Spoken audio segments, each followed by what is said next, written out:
Hi everybody and welcome to another comparison video here between digital pianos at Merriam Pianos on YouTube.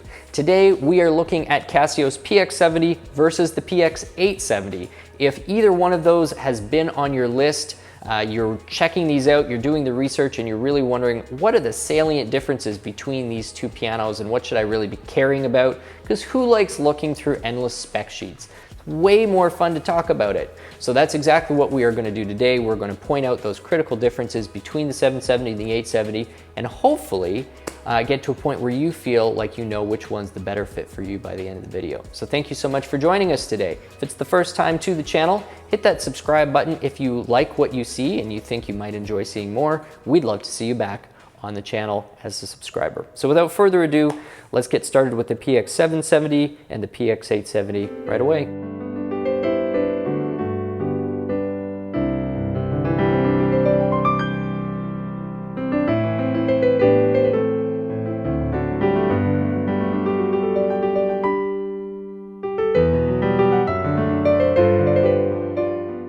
So there are a lot of great things to compare here between the PX770 and the PX780. These two instruments are Casio's best response to some of the widely known models from Yamaha and Kawai, such as the YDP 144 or Kawai's KDP 110 or KDP 70. Casio really does have an incredibly credible, enjoyable, well put together response to those models in the form of the PX770 and the PX870. And we thought it would be helpful to have this video to point out all of these differences, and the majority of the differences actually are in the sound because many of the other features between these two instruments are quite similar. The interface between the two of them is exactly the same, which means once you know one, you'd know the other. Not that too many people would ever own both, so you'd be able to transfer back and forth, but they are exactly the same. The key action between these two is exactly the same. So the sound, which is where we're starting with this comparison, is where the vast majority of the differences exist, both in terms of the digital circuitry that drive the sound, as well as the amplification systems on these two instruments. That's really 90% of the differences that you are going to get when you're choosing one versus the other. And of course, at the end of all this, is it really worth the extra money to go from the PX770 up to the PX870? In the Canadian market, the difference on those two is about $400, so it's probably somewhere in the neighborhood of $250 difference in the US. And in other markets, I expect you would see a similar type of price spread. So let's start with polyphony. Now, polyphony is one of those slightly abstract concepts that is actually fairly easy to understand. We've done a video on polyphony. Just check it out on the channel if you want a little bit deeper understanding of what that is. In essence, it basically is a measurement of how many sounds, or increasingly in modern day, how thick or textured a sound can be, and how many of those can be played simultaneously. So it's how many sounds and how complex the sound can be out of any given instrument. The polyphony on the PX770 is 128. It is doubled on the PX870. We have a polyphony of 256. So what does that mean to the playing experience? Well, it's going to be fairly subtle when you're not really maxing it out, but you can hear a difference. And this is not only just because of the polyphony difference, but there are also extra tonal elements that get added to the sound on the 870 that just aren't there on the 770. So it's a subtle difference, but let's see if you can hear that difference.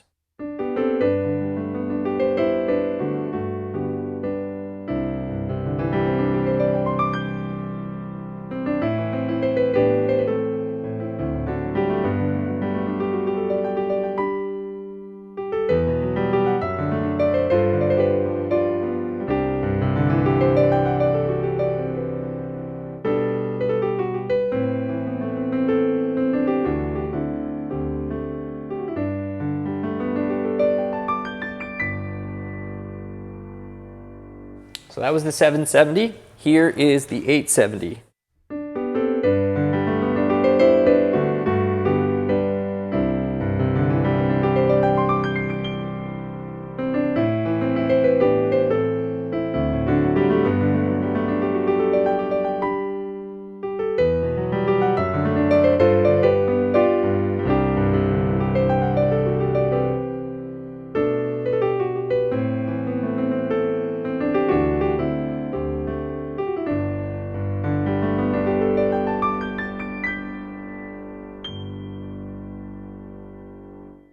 So there is a bit of a richness difference between the two. It's the 870 is a little thicker, and the greater level of polyphony on the 870 is what's allowing those extra textures to be added in there. So we've got that difference between the two. Now the second big difference between these two on a sound standpoint are the speakers and the speaker system. So on the 770 we have a pair of 8-watt speakers that's being driven by a single amplifier. Over on here we've got 4 speakers totaling 20 watts per side, and that's also being driven by a stereo amplifier. So you've got 2 speakers versus 4 speakers. I know there's been some, confusion on how we count those 4 speakers versus the 2 speakers, but truly what it seems like is happening inside the 870 is that we've basically got a speaker which is in essence 2-sided.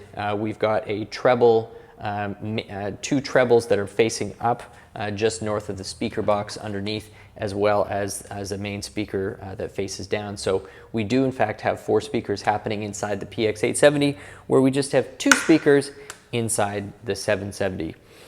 With most digital pianos, those extra speakers really provide more detail in the higher frequencies, because they usually come in the form of tweeters, and that of course are speakers designed to project high frequencies, higher notes, and more detail a little bit better. So the 870 does have a more detailed sound.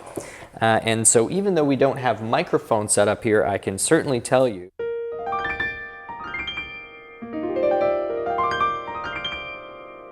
that if you're playing up there between the two,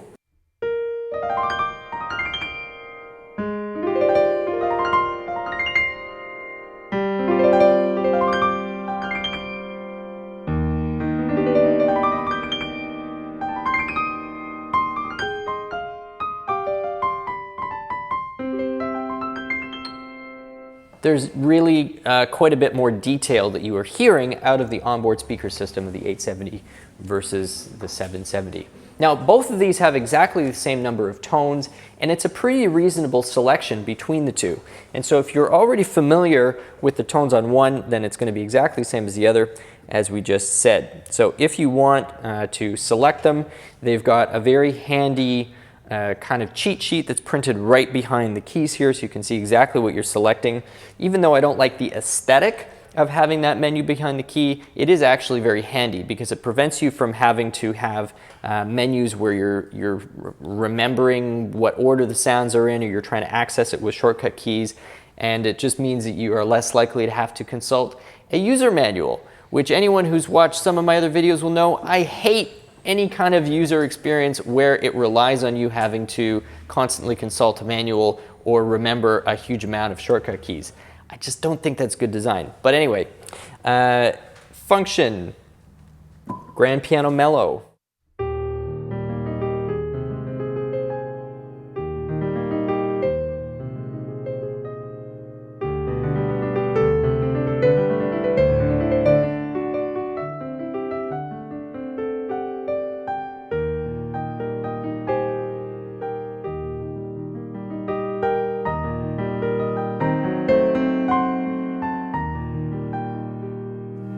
And then we've got grand piano bright.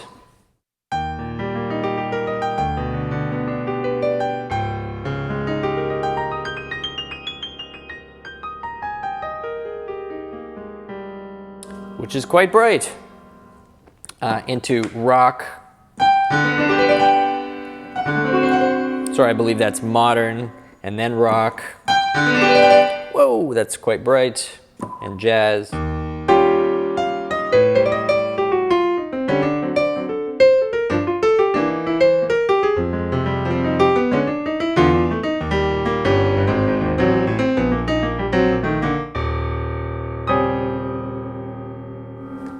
And into your electric pianos.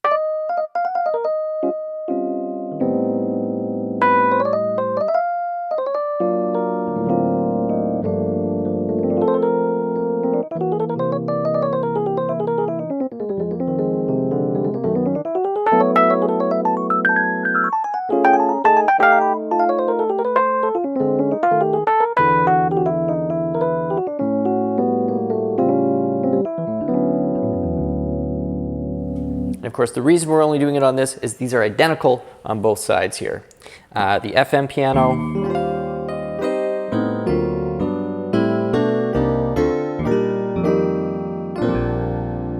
'60s piano, which usually is just slang for Wurlitzer.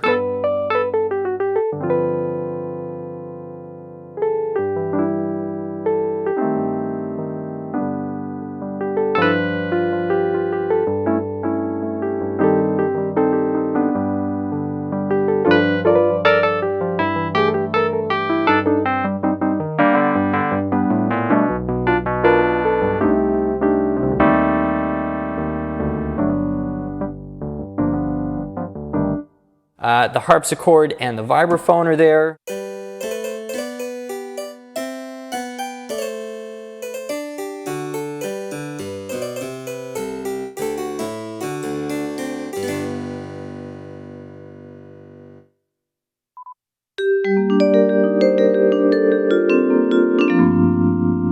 It's actually quite nice.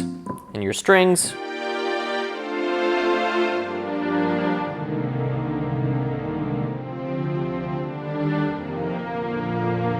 Any one of these can be combined with one another, of course. Pipe organ is in there.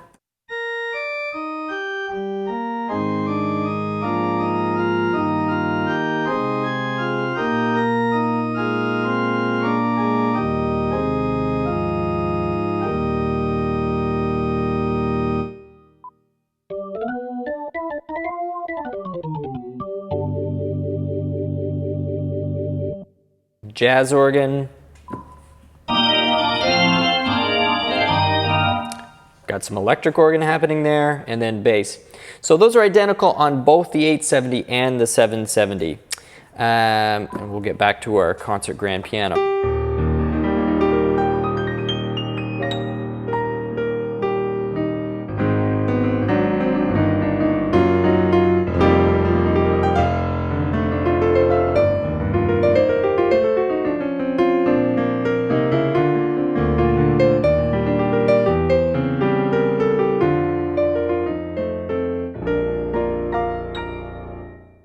So in addition to the speaker differences and the polyphony differences, there are some other, I guess we'll call them thickness differences between the piano samples. So the 870 does have a few extra resonances that are happening. I suspect that's why they've equipped the chip with the higher level of polyphony, because of course one sample takes up one polyphony, but if you have an extra layer on there that's providing string resonance, well, that's an extra polyphony that's actually being consumed.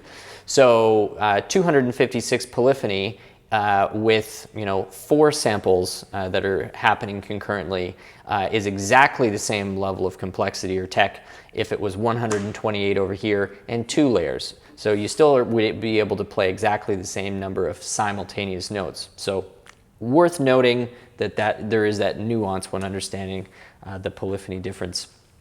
Both of these instruments can be heard through their own native speakers, or you can send them out to external speakers, but you will need one of those audio adapters because they are 2 1/4-inch stereo jacks. So they do not operate as a left and a right, which would be nice to somehow have that auto detect that you've got 2 mono jacks in there, so you could take discrete left and right samples out. So if you want to be using this with a stereo, you're going to need a stereo 1/4-inch adapter or the stereo 1/4-inch jack itself, and that is going to split off into your left and right and whatever other audio reinforcement you want to use for that. Both of these instruments have these air ports as well, and in both cases I think the air ports actually help contribute to a bit of ambience out and around the instrument, because you're just hearing a little bit more of the back sides of the speakers, and so I like the effect that creates. We are going to come back in just a quick second and discuss the action, but that's pretty much a wrap-up of what you're getting the difference between these 2 instruments. So before we move on, in a nutshell, if you were going to be using this exclusively with a headphone, very, very few times you'd be using this with the onboard speakers. I'd say it would be a tough pill to swallow to justify the extra $400 for a little bit more resonance happening with each note. Unless you had it side by side, I very much doubt that you'd notice the difference. However, if you were going to be using this, let's say more than half the time, 2/3 of the time, whatever, more than the majority of the time, without headphones, and you were going to be using the onboard speaker system, I would strongly consider the 870 over the 770 because the difference in presence and the difference in richness as a player without the headphones on is pretty substantial. So now when you start taking into account the difference in the thickness and the tone and how it presents as you're playing it, it might just be worth it to do that, because when you consider how much you'd have to spend on an extra speaker that was of big enough quality to reinforce the instrument, if you wanted that extra bass tone or just that sheer extra wattage, you're not that far apart anyway. So it's worth a thought. Anyway, back in a second with the action. Thank you so much for being with us.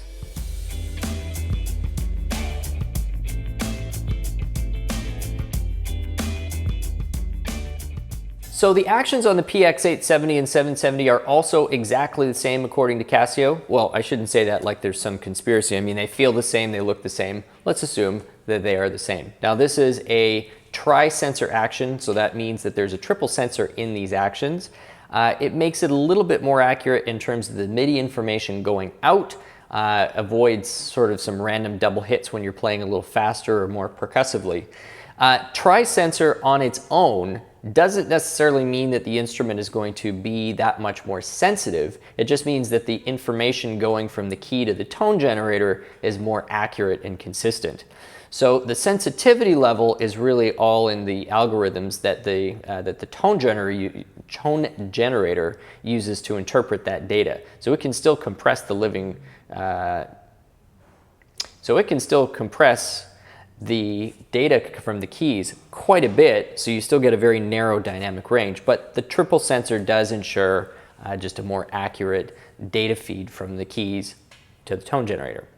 It does not have escapement, probably not a big deal for the target audience for these instruments, which I would say are people either just starting out or possibly experienced players who just need a very inexpensive either second instrument, practice instrument, or perhaps you're, I know people who keep one at their office, keep one at a cottage, whatever it is. If you're an advanced player, chances are this isn't going to be your primary instrument. And if you're not an advanced player, this really does make a wonderful choice as a potential first instrument or maybe an upgrade from a less than 88 note. Either way, you're probably not missing the escapement.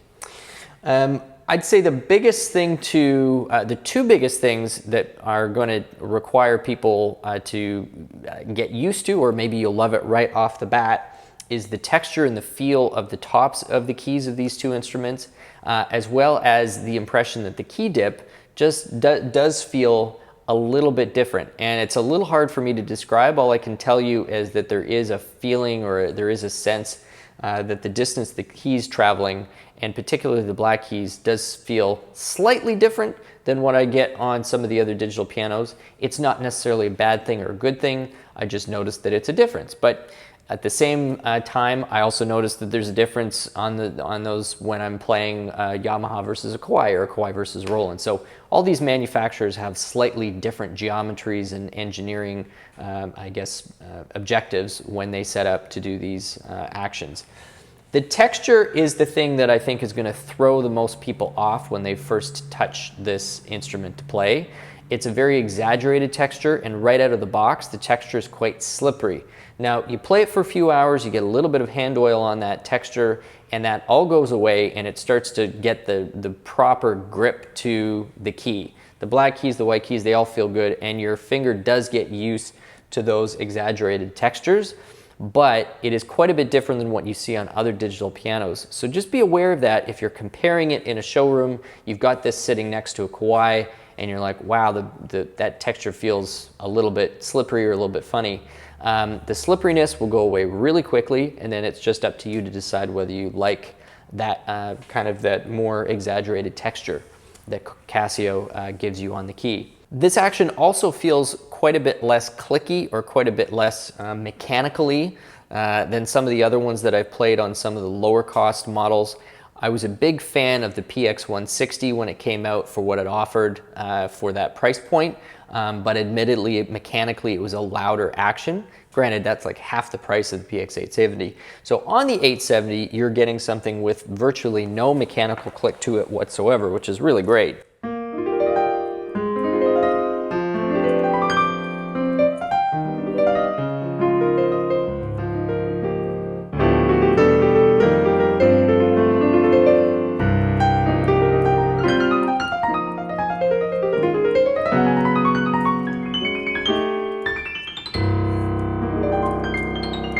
Super quiet action. Really quite impressed by that. And normally, the quieter the action, the longer the lifespan of that action, because clicks usually mean that there's friction, there's impact happening somewhere. And anytime there's more friction and impact, you're going to have more mechanical wear and tear. It doesn't matter what machine or engine you are building.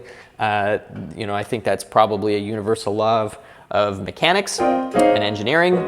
And so we've got a nice smooth action here that I expect that's probably going to get well beyond what you'd typically find in this price range, which is kind of in and around the 1500 hours before you start to get some major clicking and inaccuracy.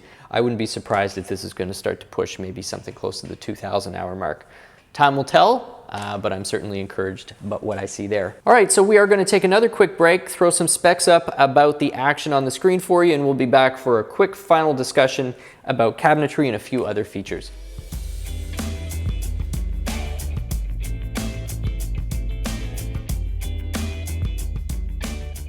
The cabinets on these two instruments are quite similar. Both of these are available in black and white, and they've done a very nice job of the white cabinets as well for people who are really interested in the white.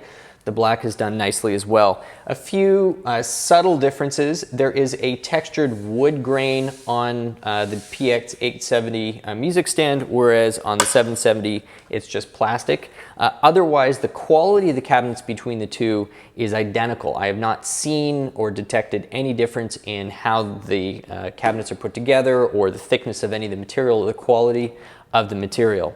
So that's great. You've got a key cover in both cases. You've got the triple pedal that comes with these in both cases. Neither one of these is Bluetooth compatible, so that is something to know because that's becoming a more common feature, so just don't make the assumption that it does have Bluetooth. It does not. And another notable feature on the 870 is you have the ability to record audio. So you can put a USB key in. It does have that slot, the USB slot underneath. It's a bit of an odd place to have it, but once you know where it is, it's not too bad to access it. So this will connect to a computer, the USB to host, but it also has the USB to device, and that's where you would put a USB key in there, and you'd actually be able to create your own audio files directly on the USB key. That is not something that is available over on the 770. That is an 870 feature only. Other than that, these two are fairly straightforward. They compete really nicely with a few models in the industry. The 870 and the KDP 110 from Kawai is a pretty decent matchup. The Yamaha YDP 144 would also be a pretty decent matchup against the 870.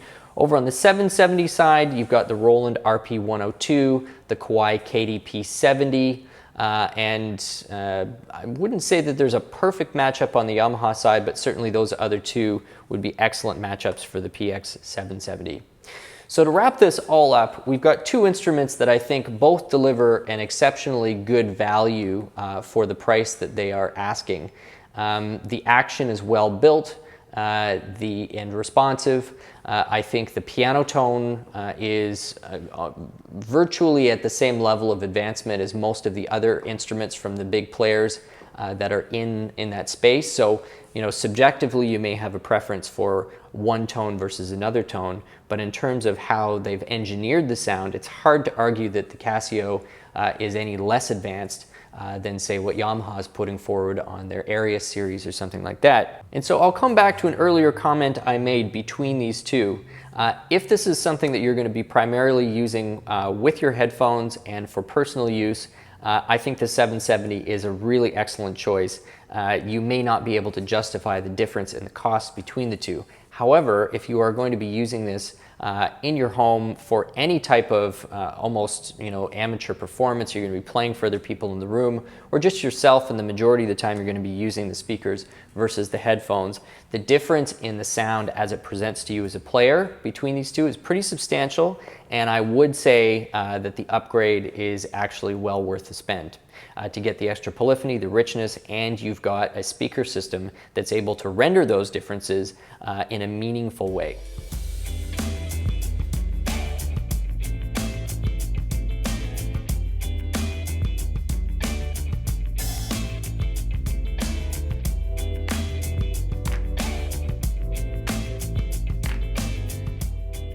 So, hope you've enjoyed this comparison between the 770 and the 870, the PX Casios.